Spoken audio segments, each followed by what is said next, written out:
tema de esta mañana se llama Los amigos del paralítico y está basado en una escritura que ustedes conocen. Más adelante voy a referirme a ella porque quiero hacer una introducción con otro pasaje. El tema es este: sabemos que estamos viviendo en tiempos de mucha necesidad y siempre ha sido así.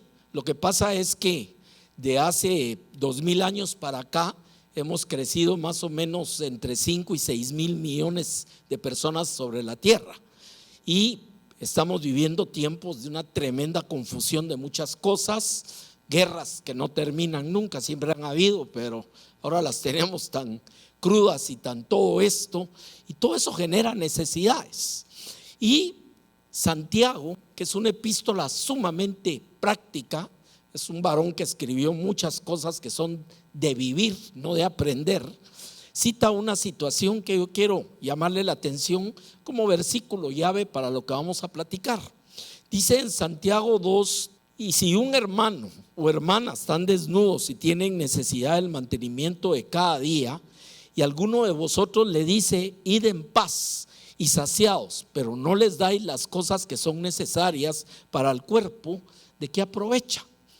Aquí está hablando en el contexto de las obras de la fe y estamos claros que el principal mandamiento a la iglesia es predicar el evangelio. De eso nadie lo discute: ir por todo el mundo y predicar el evangelio a toda criatura. Pero cuando vemos, por ejemplo, específicamente al Nuevo Testamento, vemos que siempre la necesidad humana se presenta de forma material.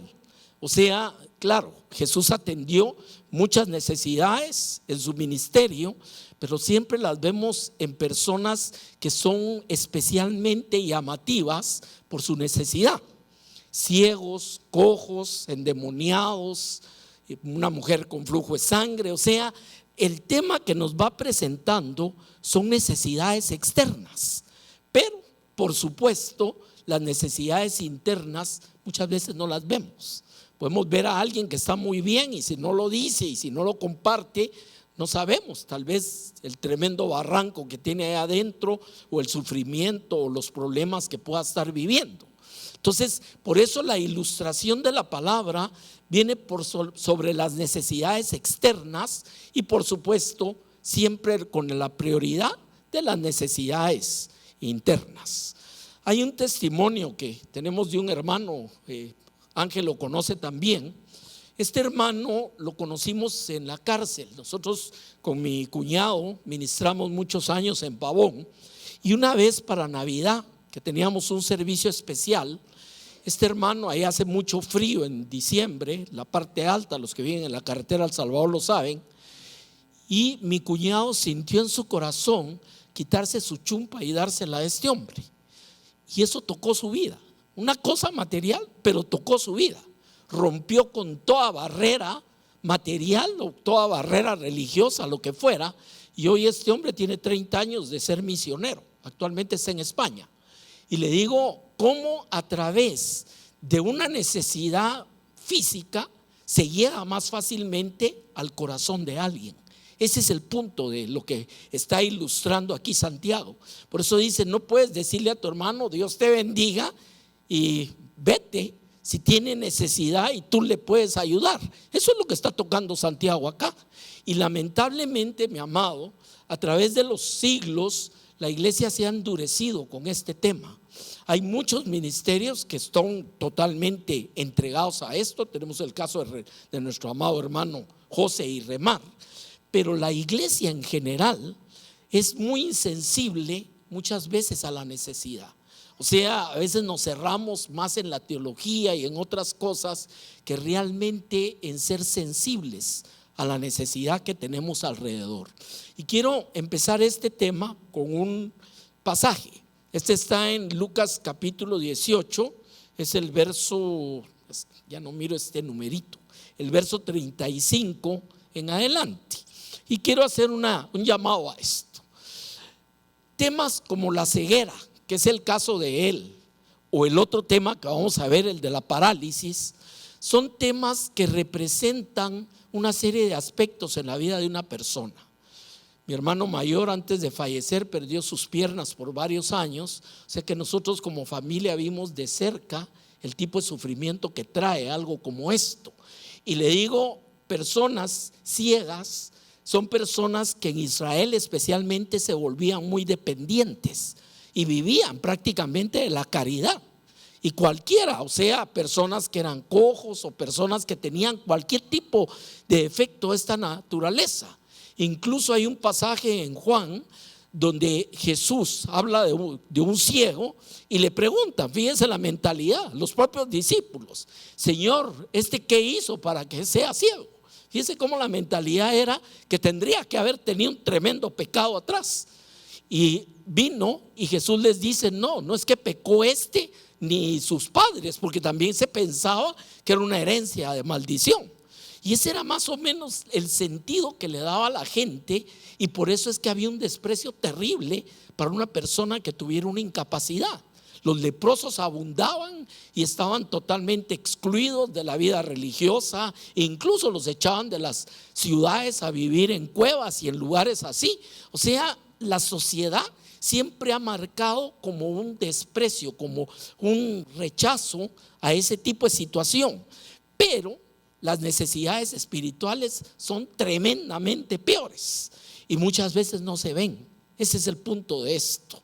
Muchas veces ni nos imaginamos el tipo de monstruo que puede ser alguien. O sea, hemos estudiado mucho el tema, el perfil psicológico de, por ejemplo, asesinos en serie y todo eso. Y a veces han sido personas que eran ejemplares padres de familia, esposos que ni la esposa nunca se había dado cuenta de lo que era. Y es porque hay una cuestión adentro que muchas veces no podemos ver y no podemos ministrar, lógicamente, si no es a través de la revelación de Dios. Definitivamente, ahí viene los dones de sabiduría precisamente. Pero el punto acá es que cómo reacciona la iglesia ante este tipo de necesidades. Y este pasaje nos presenta unas verdades un poco crudas. Jesús estaba en Jericó. Usted sabe lo que significaba Jericó, una ciudad proscrita. Los samaritanos no eran queridos de los judíos, etcétera. Sin embargo, Jesús muchas veces pasó por ahí. O sea, el caso de la samaritana y otros muchos más. No tenía ningún tipo de prejuicio, sabía que había necesidad. Dice: aconteció que acercándose Jesús a Jericó, un ciego estaba sentado junto al camino mendigando. Eso abundaba en Israel. No crea que era uno u otro. Y usaban una capa que era lo que representaba que eran ciegos. Y es interesante porque aquí no está en este pasaje, pero en un pasaje paralelo, cuando Jesús lo llama, lo primero que este hombre hace es tirar la capa. Y esa es una expresión clara de la confianza de que lo había llamado el Señor. O sea, hay varias cosas aquí. Bueno, dice la escritura que al oír la multitud que pasaba, preguntó qué era aquello. Y le dijeron que pasaba Jesús Nazareno. Entonces empezó a dar voces: Jesús, hijo de David, ten misericordia de mí. Uno de los temas más interesantes de este caso es que llamarle hijo de David era un reconocimiento de que Jesús era el Mesías, aquel esperado en los tiempos. O sea que este hombre había escuchado sin duda quién era Jesús, por eso lo empieza a clamar, pero le conocía mejor que muchos que miraban perfectamente. Fíjense que es un contraste. Por eso Jesús dijo: los que ven no verán y los que no ven verán. Es una forma alegórica de explicar esto. ¿Qué sucedió? Que cuando le clamaba hijo de David, estaba reconociendo que no era cualquier rabino ni cualquier maestro, sino estaba reconociendo que era nada más y nada menos que el Mesías, el ungido de Dios, el que estaba pasando por el camino. ¿Y cuál es la reacción de la gente? Quiero llamarle la atención de esto. ¿Qué es lo que pasaba? Los que iban delante le reprendían que se callase. ¿Sabe usted que hay un alto índice, han hecho estudios, de gente que nunca exterioriza su necesidad por vergüenza, por pena? Ay, ¿qué van a decir si yo digo? Mire, hasta en las iglesias, le voy a ser honesto, ahorita hicieron un llamado. Y tal vez alguien estaba sentado ahí, pero dijo, no, mejor me quedo aquí. ¿Es cierto o no es cierto? O sea, hay como una barrera de que abramos nuestra vida, nuestro corazón, que tenemos necesidad. Y el tener una necesidad no es ninguna vergüenza. Ese es el punto de esto. Pero aquí la gente, en vez de ayudarlo, en vez de sentir misericordia, lo que hace es empezarlo a callar. O sea, les molestaban los gritos de aquel hombre. Y me imagino que, claro, era la oportunidad de su vida y posiblemente la única que iba a tener de estar cerca de Jesús. La reconoció así, como le digo, siendo ciego. Y sabía quién era Jesús. Pero el tema es cómo reacciona la gente. Esto nos deja entrever mucho nuestra sociedad endurecida, no le importa el dolor de nadie. Me explico lo que quiero decir esta mañana. ¿Y qué sucedió? Le callaban, pero él clamaba mucho más: Hijo de David, ten misericordia de mí. Fíjese qué tremendo pasaje este. Jesús entonces, deteniéndose, aquí está el primer punto. O sea, claro que el Señor se va a detener cuando hay un clamor. Eso es algo que Él dijo: el que venga a mí, no lo echaré fuera, nunca. Claro que hay un detenerse. Y le digo, ¿será que nuestra oración, mi amado, es tan poderosa y tan fuerte que haga que se detenga Jesús? Esa es una pregunta en nuestra vida. La gente simplemente dice: es que no me oye, es que ¿para qué voy a orar? O lo más sencillo: ahí les encargo que oren por mí. Se detuvo. Aquel hombre no, mire, díganle que por favor, no. Él se detuvo porque oyó el clamor de aquel hombre ciego. Y le digo, no es de pintarlo como una novelita nada más: ay, qué lindo Jesús. No, era su corazón de amor y de misericordia para cualquier necesidad. Ese es el punto. Ahora, deteniéndose, mandó traerle a su presencia. Y cuando llegó, este es un punto interesante, le preguntó diciendo: ¿qué quieres que te haga? Ahora, muchas veces no era que Jesús no sabía. Por supuesto, y con solo verlo ya sabía lo que quería, pero lo hacía para conectar el milagro con que la gente oyera lo que estaban pidiendo. ¿Me entiende el punto de esto? Por eso le pregunta, no por otra cosa.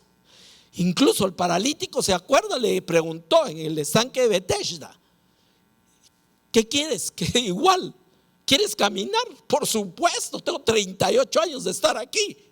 Pero esa es una forma de comprometer a los que están oyendo con lo que Él va a hacer. Ese es el punto. Y le pregunta: ¿qué quieres que te haga? Y él le dijo: Señor, que reciba la vista. Por supuesto, era su necesidad primaria en aquel momento.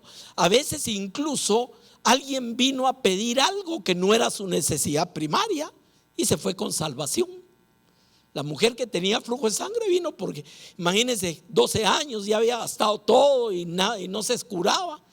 Y ella decía: si tan solo le tocara el manto, seré sana. Porque esa es la traducción. Y Jesús le dije: tu fe te ha salvado. O sea que se llevaban colateralmente lo que ni ellos entendían que tenían necesidad. Eso, por eso le digo, siempre viene interconectada necesidades materiales como una forma como el Señor toca hacia el corazón del hombre también. Viene y le dijo: Señor, que reciba la vista. Y Jesús le dijo: recíbela, tu fe te ha salvado. Esto es interesante. No solo te fuiste viendo, sino tu alma fue salva porque entendiste quién era el que estabas viniendo a buscar y a pedirle misericordia. Fíjese qué tremendo esto. Y Jesús le dijo: recíbela, tu fe te ha salvado. Y luego vino y le seguía, glorificando a Dios. Y todo el pueblo, cuando vio aquello, dio alabanza a Dios. O sea, una de las cosas más tremendas, ¿se acuerda con el gadareno? Cuando vieron lo que hizo Jesús, se asustaron y le pidieron que se fuera de ahí porque les fregó el negocio. Pero aquí le dan alabanza, es cierto. Pero ¿cuál era la actitud de este mismo pueblo un instante antes? Callar al necesitado, que deje de estar haciendo bulla. Dice cómo son las cambiantes. ¿Sabe usted que la misma gente que le recibió en Jerusalén con hojas y toda la cosa, y del que vienen, bendito el que viene en el nombre del Señor, mucha de esa multitud fue la misma que a los pocos días estaban diciendo: crucifícale? Ese es ¿me entiende? El modus operandi de la sociedad. Así cambia dependiendo qué es lo que le conviene o qué es lo que está viendo. Ahora, un tema acá. 3 cosas que vemos en el ciego. Primero, clama y abre su vida a la necesidad que tiene. Segundo, cuando recibe, se vuelve seguidor de Jesús. Y tercero, lo va a seguir. O sea, ese es como el ciclo esperado de aquellos que hemos conocido a este Señor de misericordia. No podemos quedarnos igual.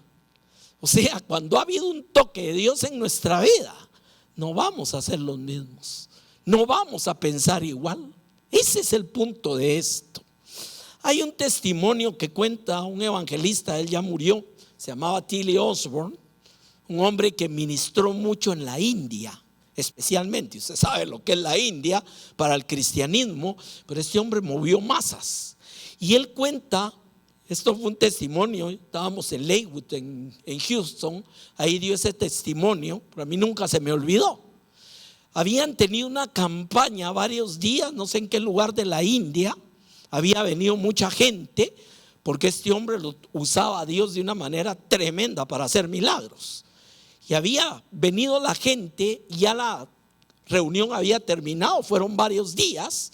Ya la gente, los ayudantes estaban ya desmontando las instalaciones que habían hecho temporales para la actividad, etcétera. Cuando alguien le llamó la atención y le dijo: mire, pastor, le dijo, ¿qué es lo que viene allá? En la distancia, en un campo grande, se miraba un hombre arrastrándose. Entonces les dijo: mire, vayan a traerlo. Y lo fueron a traer. El hombre venía totalmente enlodado, había llovido. Era un paralítico y venía arrastrándose, y el Señor lo tocó y el Señor lo sanó. Todavía terminó de convertir a los que todavía estaban pendientes ahí.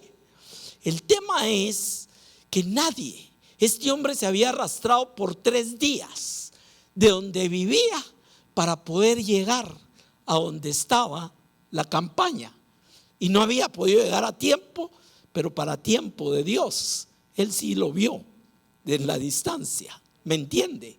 Mire, nunca se me olvidó este tema, porque este Osborne decía algo, lo mismo que le estoy diciendo. No hubo alguien que lo ayudara, no hubo alguien que sintiera misericordia. Y eso es lo que pasa con esto. Por eso este pasaje es la introducción del tema. Ahora sí vamos a ir al tema. Marcos capítulo 2, empezando en el versículo 1. Este tema se llama los amigos del paralítico, y es una forma de expresar la responsabilidad de la iglesia. Estos 4 amigos representan el ministerio cristiano. Esa es la alegoría que quiero presentarle con esto, aunque es un caso literal. ¿Qué sucede? Entró Jesús otra vez en Capernaum. Ahora viene a la ciudad costera después de algunos días, y se oyó que estaba en casa. E inmediatamente se juntaron muchos, de manera que ya no cabían ni aún en la puerta, y les predicaba la palabra. Punto 1. La gente ya sabía que había consuelo, que había respuesta, que había milagro con Jesús, y por eso se movían cantidades. Hay algo interesante con Capernaum. Era una ruta, a pesar de ser una ciudad no muy grande, y tuvimos la oportunidad de conocerla con los hermanos Pulido.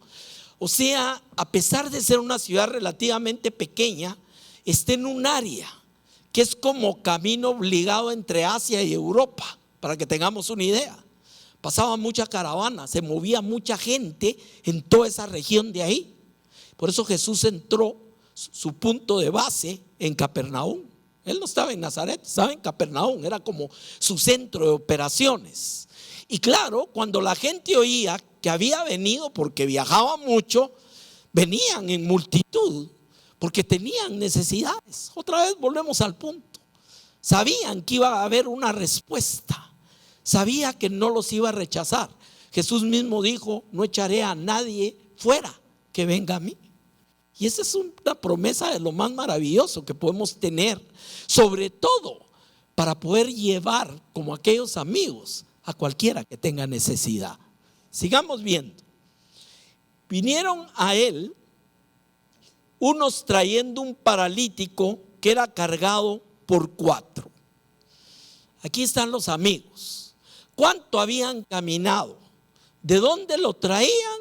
La palabra no dice. Lo que sí podemos ver, imagínense el cuadro, es que esta gente traía a aquel hombre que estaba inmovilizado. Tampoco nos dice de cuánto tiempo. A veces sí dice la palabra, tenía tantos años de estar así. Aquí no dice. La cosa es que están trayendo a alguien que no puede venir por sí mismo. Y lo primero que la iglesia tiene que comprender es que somos llamados a traer al que no puede venir por sí mismo. Ese es el punto. Hay mucha gente que no va a venir por muchas cosas. En nuestra cultura muchas veces es por prejuicios religiosos. No, yo soy tal cosa, y saca el escudote y lo que usted quiera. Pero los amigos lo traen. Y yo quiero que nos centremos en el corazón de esta gente.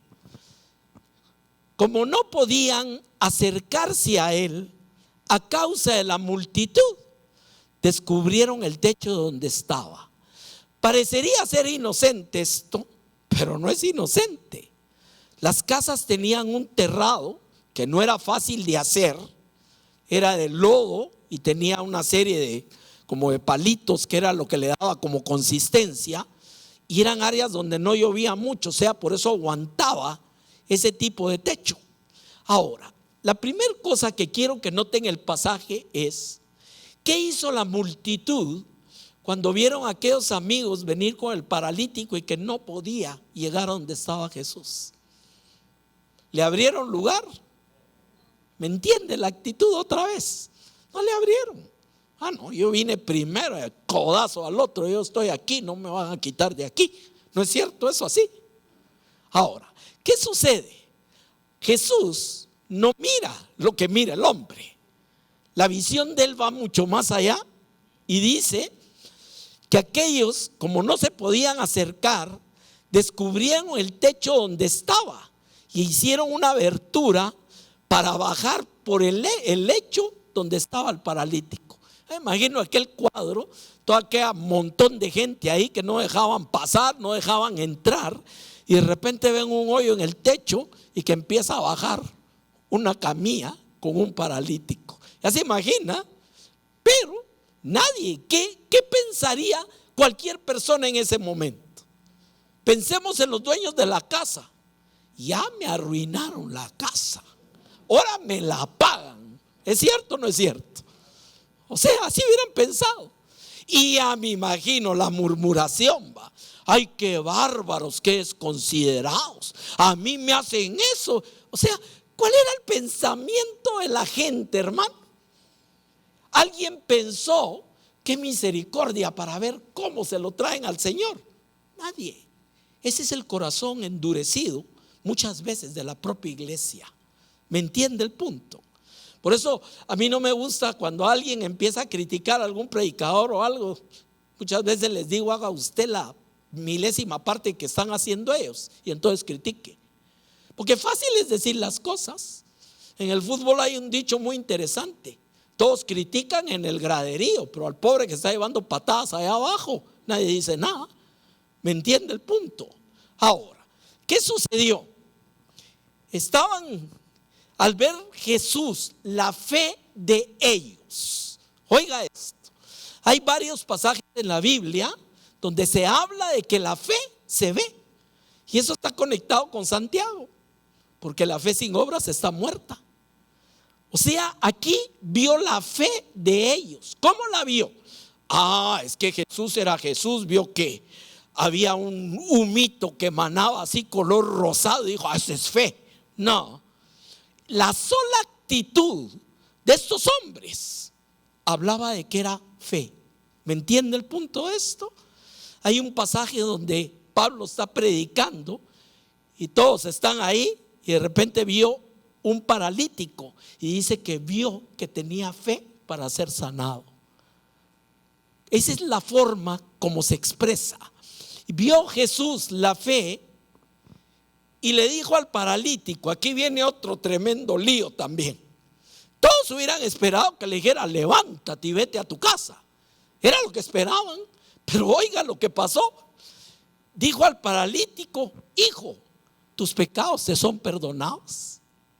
Y eso armó un problemón, porque entre los primeros que venían a oír a Jesús estaban los fariseos y los escribas.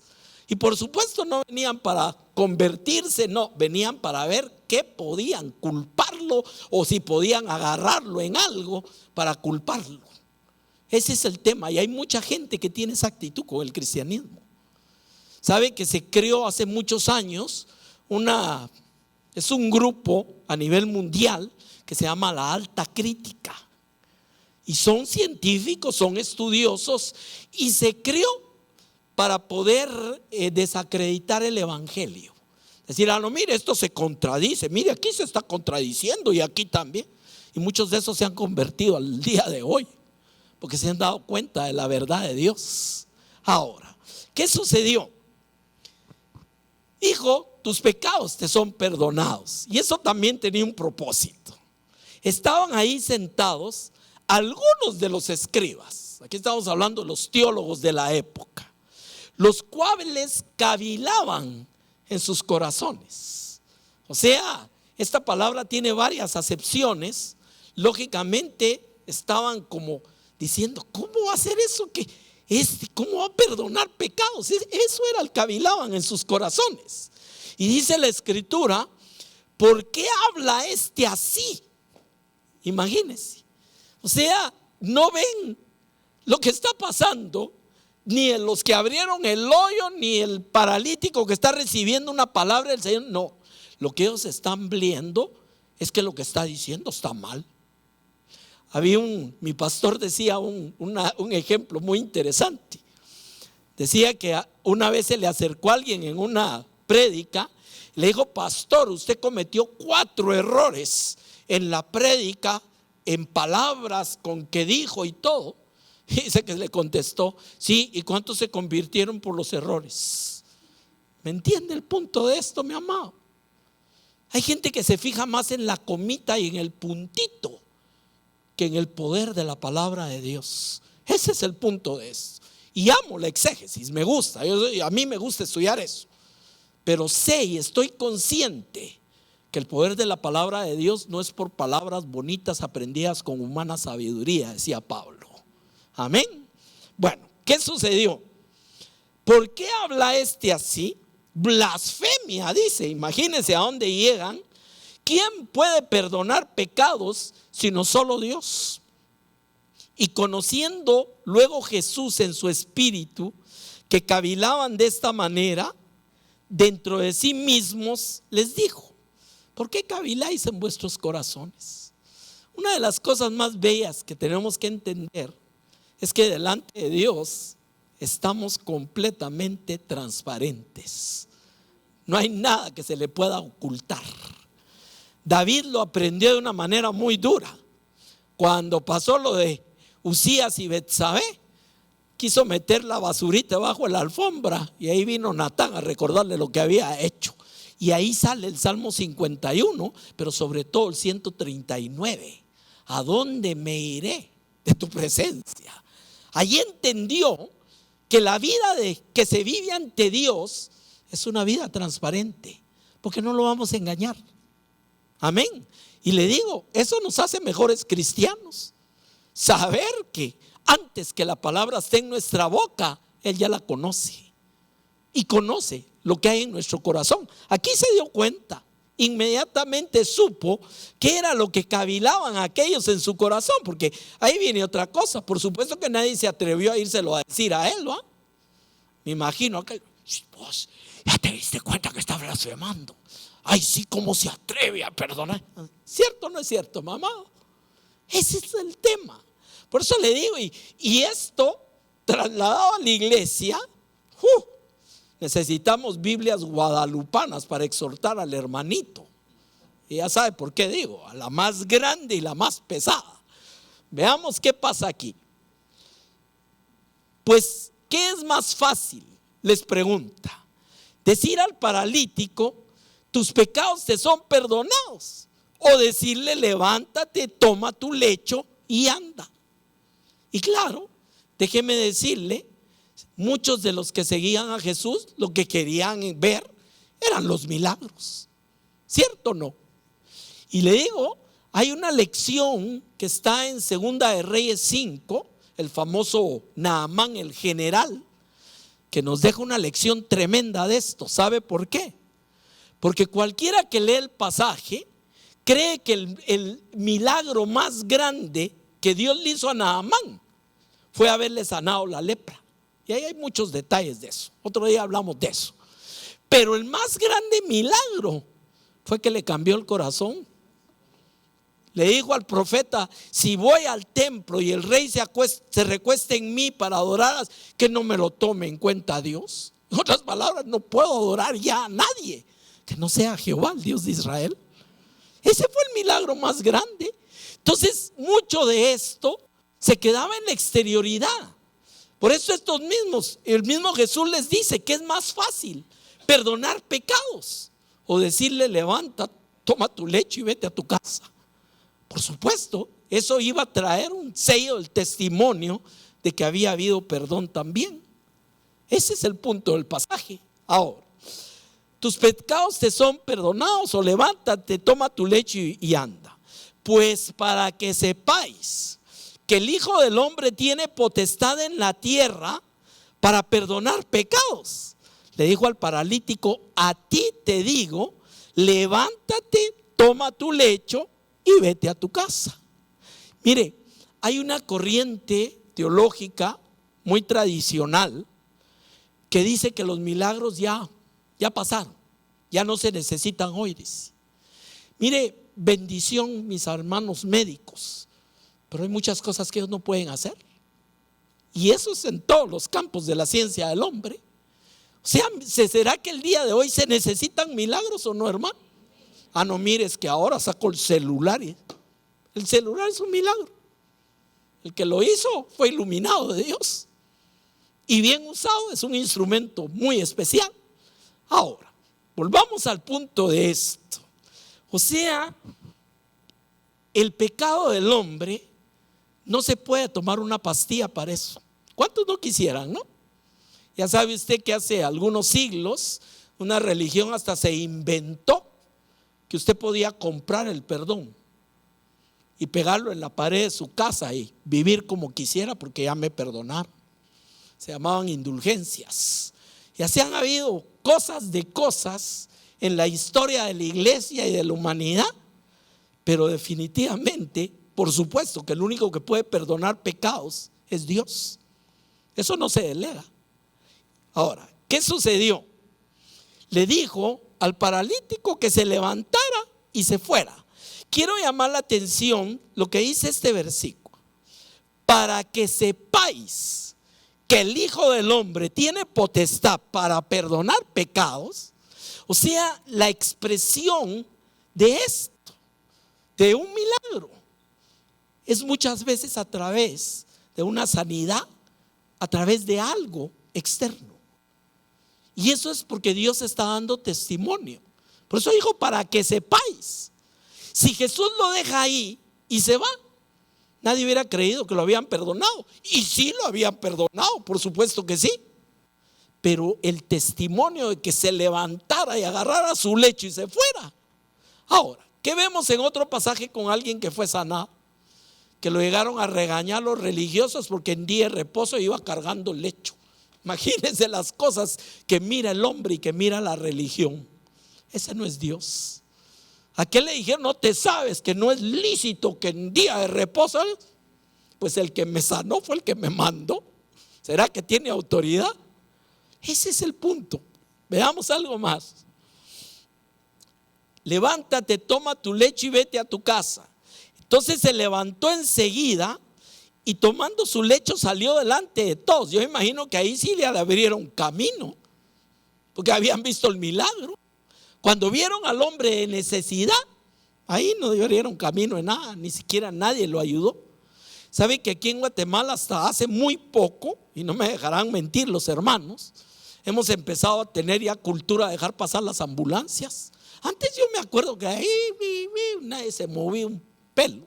Hoy ya por lo menos se pega un poquito para que vaya pasando por ahí. No había cultura de eso. Y hay muchas cosas en que todavía no tenemos cultura. Ese es el punto. Y lo peor es que eso se traslada muchas veces a la iglesia en general. Y no tenemos sensibilidad de la necesidad.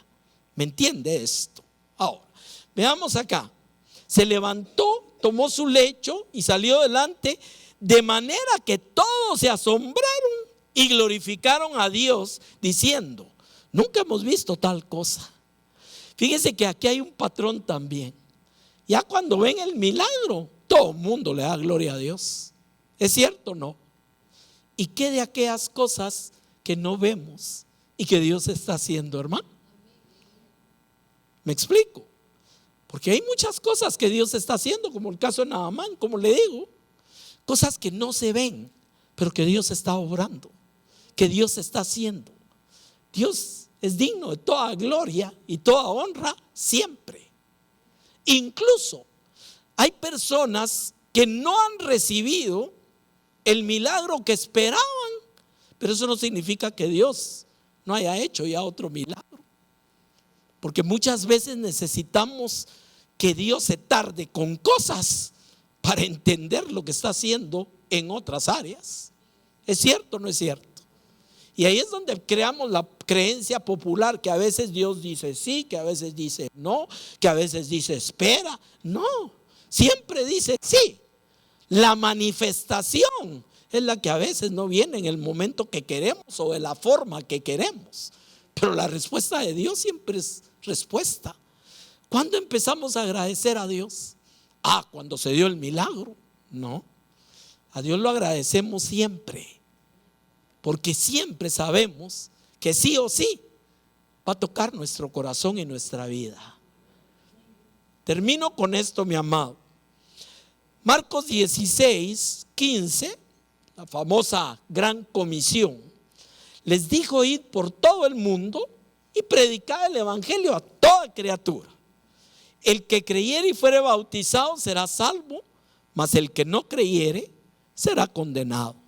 Esa es una connotación muy interesante. Dios no da dos opciones: si crees te salvas, si no crees te pierdes. No, perdidos ya estamos. La opción que nos da es que creamos y seamos salvos. Eso es diferente. Ahora, caminamos en un mundo que, así como vemos necesidad tras necesidad tras necesidad, externamente está lleno de necesidades espirituales. ¿Cuántos sabemos eso, mi amado? Mire, hasta en la vida religiosa del país muchas veces se ve la necesidad que tiene la gente de conocer al Dios verdadero. La pregunta con que termino es: ¿somos amigos del paralítico? Recuérdense que ese se llama el mensaje. ¿Quiénes son los amigos del paralítico?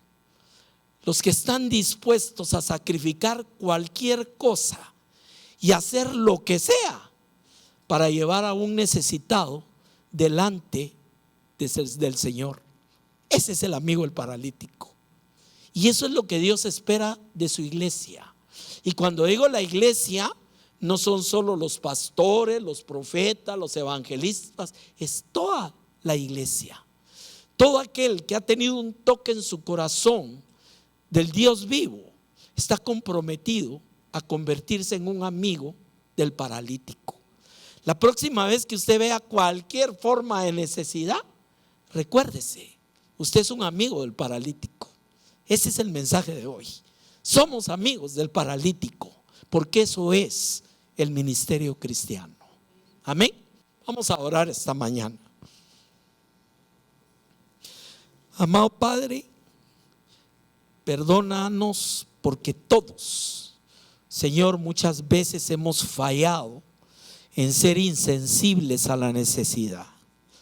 Muchas veces, como dice Santiago, Señor, hemos dicho al hermano, vete, pero no hemos hecho nada para ayudarle en su necesidad.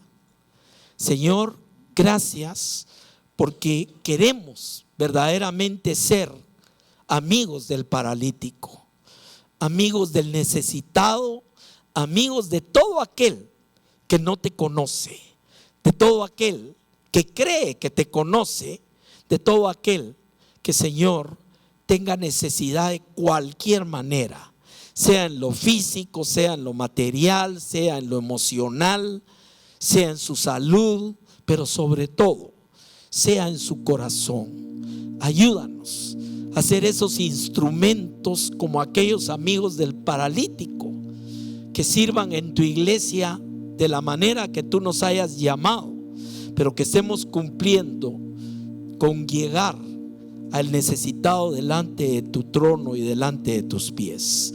Gracias esta mañana. Bendice siempre esta congregación preciosa, Señor, de Casa Josué. Gracias por todos y cada uno de tus siervos, de los ministros, de todos aquellos que tú has puesto en esta tu casa. Y Señor, ayúdanos como iglesia cristiana en general a seguir siempre creciendo en las cosas del Señor.